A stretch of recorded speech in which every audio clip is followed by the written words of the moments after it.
What's up, Nerdgenic Nation? Superhero nerd Aaron Waller here, and today I want to talk about the Flash movie, but more specifically, the first issue of the tie-in comic that was recently released, titled The Flash Fastest Man Alive.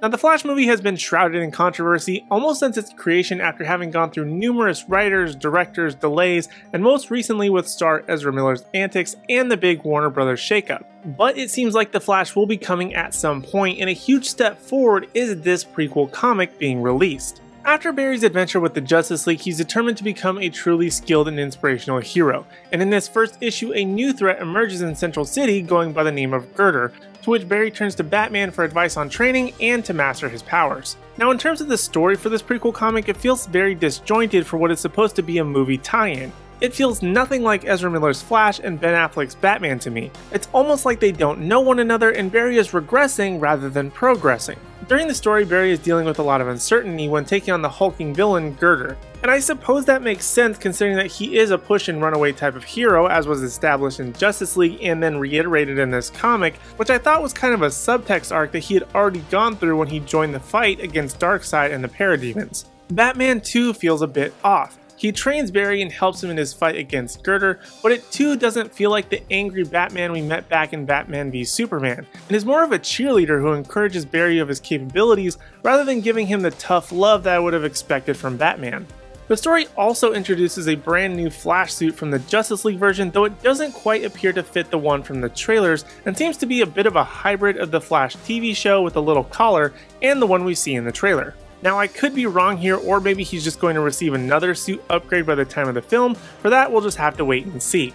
And speaking of Barry's suit, Batman is actually the one who ends up creating the Flash ring and the compact suit, which feels like a bit of a cop-out to me, and almost like a Tony Stark move rather than letting Barry utilize his own scientific background to be able to develop the ring for himself. As for the art style of this comic, I actually kind of liked it. There's a bit of a Scott Pilgrim and anime feel to it rather than a traditional comic, which felt kind of like a nice change of pace, but in that same vein it also felt a bit off-putting, and that it feels so disconnected with the DCEU and what we've come to expect from these characters and the world. For example, the villain Girder is overly large and doesn't feel aligned with the real-world take on the DC universe that Zack Snyder established, and DC is simply trying to wash away as quickly as possible. Though this is a comic and exaggeration is often the name of the game, but it could also be subtly marking the new era of Warner Brothers and DC with their new direction. For me, issue 1 of The Flash Fastest Man Alive was just okay. It wasn't overly fantastic, and I feel like there could be room for improvement,